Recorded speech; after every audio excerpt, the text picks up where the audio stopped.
Olá e bem-vindos a mais uma análise aprofundada. Hoje, o nosso material nos leva para a mesa de pôquer. Mas assim, vamos deixar de lado aquela imagem de filme, sabe? Jogadores de óculos escuros, coração de gelo. O foco aqui não é a sorte, nem mesmo a cara de paisagem. É sobre a matemática fria e calculista por trás de duas das jogadas mais assim cheias de adrenalina do jogo. O blefe e o famoso hero call. E o objetivo é bem claro. A gente quer entender como uma decisão que parece puro instinto, pura coragem, pode, na verdade, ser uma aposta com lucro esperado a longo prazo. Tudo com base em continhas bem simples de risco e recompensa. E aí é que tá a beleza da coisa, né? A complexidade do poker moderno. Muita gente acha que um bom jogador é aquele cara que nunca erra, que ganha todas as mãos. Mas o material que a gente analisou hoje, ele simplesmente destrói essa ideia. As jogadas mais poderosas, tipo um blefe bem executado, elas não precisam funcionar sempre para serem lucrativas. Na verdade, como a gente vai ver, elas podem até falhar na maioria das vezes e, mesmo assim, serem a decisão matematicamente correta. A grande virada de chave, sabe? É quando o jogador para de se preocupar com o resultado de uma mão só e começa a pensar em probabilidade, em valor esperado. Certo, então vamos começar pelo básico, pelos termos, porque eles são super importantes. Todo mundo, bem ou mal, tem uma ideia do que é um blefe, né? Apostar forte com uma mão fraca para fazer o outro desistir. Mas e o hero call? Esse nome já é... Nossa, parece cena de filme. É algo bem dramático. O que define exatamente essa jogada? O hero call é, na essência, a defesa contra o blefe. É a jogada final. É quando um jogador decide pagar uma aposta muito grande do oponente na última rodada de apostas, que a gente chama de river. Só que segurando uma mão que, tipo, é fraca, ou, no máximo, mediana. O herói da jogada, ele desconfia. Ele acha que a história toda que o oponente contou com as apostas é mentira. Ele não acredita na mão forte que o outro está representando. É um ato de coragem, claro, porque se você estiver errado... Você perde um monte de fichas. Exato. Perde um monte de fichas com uma mão ruim. Mas se você estiver certo, aí você pega o blefe e ganha um pote que, de outra forma, você não ganharia. O material que a gente usou para essa análise traz um exemplo que, nossa, pinta esse quadro perfeitamente. Imagina um jogador que chega no river, na última carta, com um par de oitos. Simples, não é uma mão forte. Aí o oponente, que veio apostando agressivamente a mão inteira, faz uma aposta final gigante. Talvez até todas as fichas dele. O senso comum grita para largar a mão, né? Um par de oitos perde para quase tudo. Exato. A maioria dos jogadores amadores desistiria ali, na hora, sem nem pensar. Mas o nosso herói, ele para. Ele analisa, ele repassa a mão toda na cabeça. Que mãos fortes meu oponente poderia ter aqui? As cartas na mesa ajudaram ele. O jeito que ele apostou faz sentido. E ele chega à conclusão de que a história não fecha, não encaixa. Ele suspeita que o oponente tem, sei lá, um ás e um rei que não formaram nada. Um blefe total. Então, com o coração na boca, ele paga a aposta. E nesse exemplo, ele estava certo. O oponente vira as cartas e era exatamente isso, um ás e um rei que não acertaram nada na mesa. O par de oitos que parecia uma mão tão frágil, de repente é a mão vencedora e é um pote enorme. É uma jogada que depende menos da força das suas cartas e muito mais da sua leitura da fraqueza do oponente. É a definição perfeita de jogar o jogador, não as cartas. E isso nos leva a um ponto central do material, que é a mentalidade. Sim, e essa parte me parece crucial. O material fala sobre como os jogadores iniciantes se apegam demais, emocionalmente, ao resultado imediato. E, nossa, eu consigo me identificar totalmente com isso. Você tenta um blefe ousado, coloca um monte de fichas lá e o oponente paga. A sensação é horrível. Você se sente péssima e a primeira reação é querer recuperar aquele dinheiro na mão seguinte, geralmente de forma bem imprudente. E esse estado emocional tem até um nome no pôquer: tilt. É quando a frustração de um resultado ruim contamina suas decisões futuras. É de longe o maior inimigo de qualquer jogador. O material que a gente analisou argumenta que um jogador profissional precisa, desenvolver uma casca emocional. O blefe foi pago, paciência. O hero call deu errado, acontece. Tem uma citação ótima no material. Quando funcionam, devemos ficar felizes, mas quando não, devemos simplesmente dar de ombros e seguir para a próxima mão. É fácil falar, né? Mas na hora é difícil. Acho que todo mundo que já jogou qualquer coisa competitiva conhece esse sentimento de tilt. Eu lembro uma vez jogando xadrez online, perdi uma peça boba e pronto, joguei as 3 partidas seguintes de forma completamente irracional. Só na raiva. No pôquer, com dinheiro de verdade na mesa, eu imagino que o efeito seja, 10 vezes pior. É exponencialmente pior. E é exatamente por isso que a matemática é tão libertadora. Ela te dá um alicerce, uma base lógica para suas decisões. Se você sabe que o seu blefe foi uma jogada matematicamente correta, o fato dele não ter funcionado dessa vez vira só um pontinho num gráfico, um gráfico de longo prazo. Você aprende a confiar no processo, não no resultado isolado. Tudo bem, eu entendi a mentalidade de longo prazo, a necessidade de ter essa frieza toda. Mas na prática ali, no calor do momento, como eu sei que o meu blefe tem alguma chance? Parece pura sorte, um palpite. Como a gente transforma isso em algo concreto? É aqui que a matemática entra em cena. E de uma forma muito elegante e surpreendentemente simples. É tudo uma questão de risco contra recompensa. Vamos pensar no blefe. A recompensa é o dinheiro que já está no pote, é o que você ganha se todo mundo correr. O risco é o valor que você precisa apostar para tentar ganhar esse pote, é o que você perde se alguém pagar. Certo. Risco e recompensa, conceito simples. Exato. O material nos guia por um cálculo bem básico que define o seu ponto de equilíbrio, o tal do break-even point. A fórmula é risco dividido pela soma do risco mais a recompensa. Vamos usar o exemplo dos nossos materiais, que é ótimo. O pote tem $100. Essa é a recompensa. Você decide blefar, apostando 50. Esse é o risco. Ok. Então temos risco de 50 e recompensa de 100. Pela fórmula seria 50 dividido por 50 mais 100. O que dá 50 dividido por 150. Que simplificando dá 1/3. Ou seja, 33,3%. E esse número é a chave de tudo. Ele nos diz a frequência mínima com que nosso blefe precisa funcionar para a gente não perder dinheiro a longo prazo. Peraí, vamos com calma. Vamos analisar isso.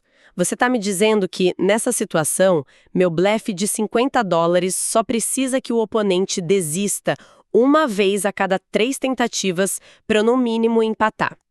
Isso soa bom demais para ser verdade.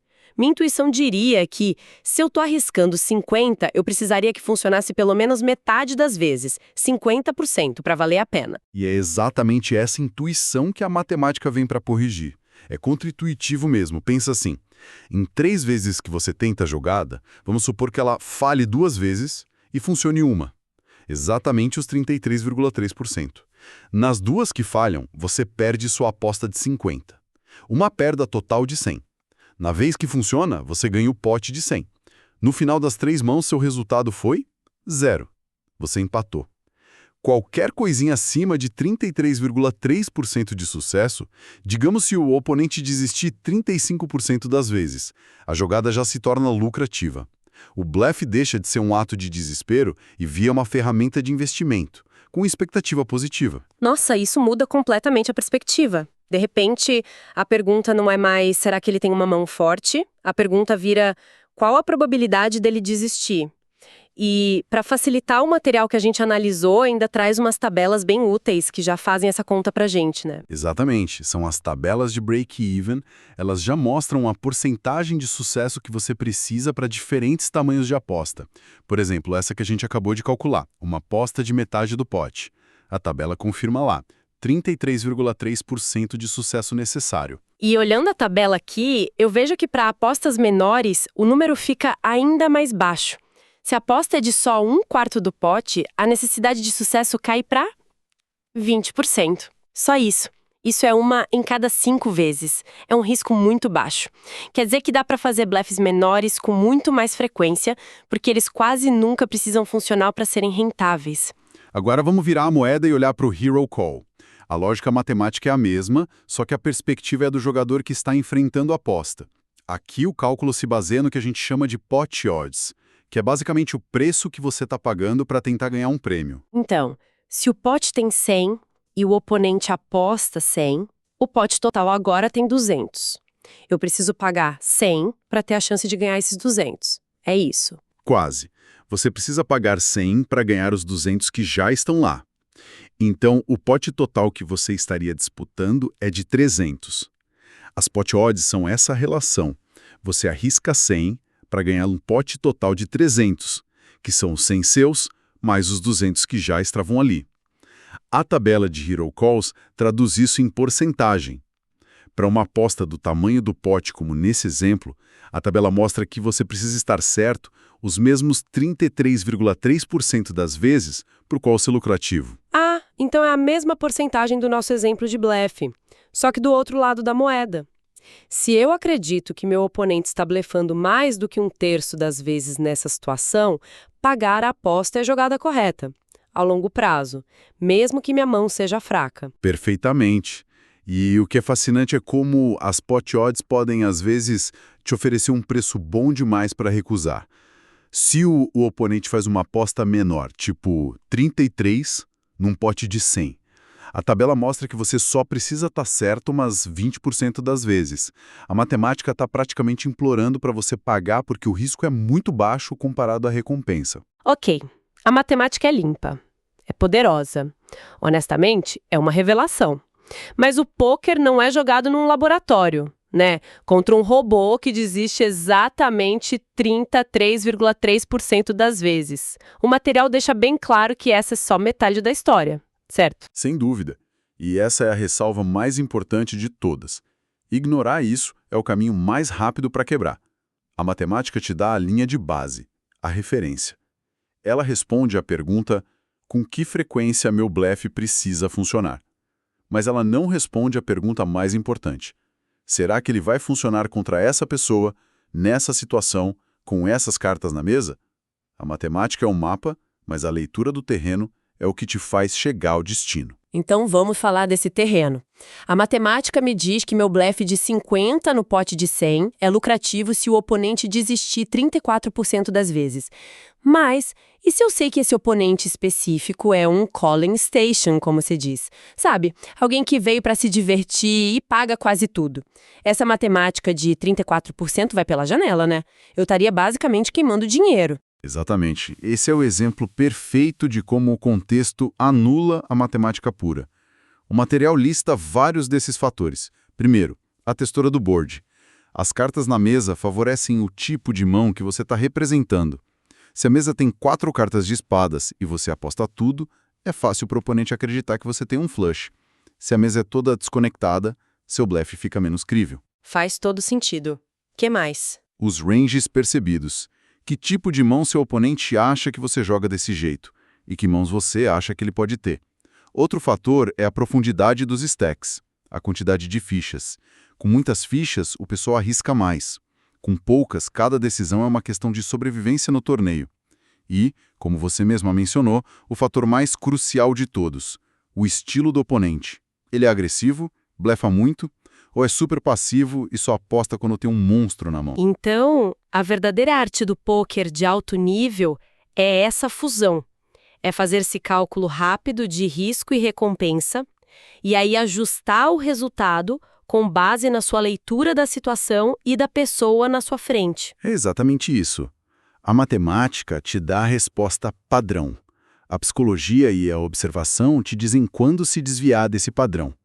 Contra um jogador super conservador, que nunca blefa, um hero call que parece matematicamente bom é suicídio. E contra um jogador maníaco, hiperagressivo, um blefe que parece matematicamente ruim pode ser a jogada mais lucrativa da noite. A habilidade está em calibrar a matemática com a realidade humana da mesa. Então, fazendo um resumo do que a gente analisou hoje. As jogadas mais espetaculares do pôquer, que parecem ser pura intuição, Na verdade, tem um fundamento matemático bem direto de risco e recompensa. E o insight mais poderoso para mim é que essas jogadas não precisam ser bem-sucedidas na maioria das vezes para serem corretas. Entender esse ponto de equilíbrio, o break-even, é o que liberta o jogador da tirania do resultado de uma única mão. Exato. Essa compreensão permite a transição de uma reação emocional para uma análise calculista, que é o que, segundo o material, separa os amadores dos jogadores avançados. A matemática não é uma bola de cristal, mas é uma bússola que sempre aponta para o norte lucrativo. Sim, é a sua âncora num mar de incerteza e emoção. Ela não vai te impedir de enfrentar tempestades, mas vai garantir que seu barco esteja sempre apontado na direção certa. O resto depende da sua habilidade como capitão para ler as ondas e os ventos. Para fechar, vamos deixar uma provocação para quem nos ouve? O material que analisamos hoje foca brilhantemente na matemática de uma única decisão em uma única mão. Mas como essa mesma lógica de risco e recompensa poderia ser aplicada não apenas a um pote, mas à estratégia de um torneio de pôquer inteiro? Por exemplo, o cálculo de um blefe ou de um hero call muda quando a sua sobrevivência no torneio se torna mais importante do que simplesmente ganhar aquele pote específico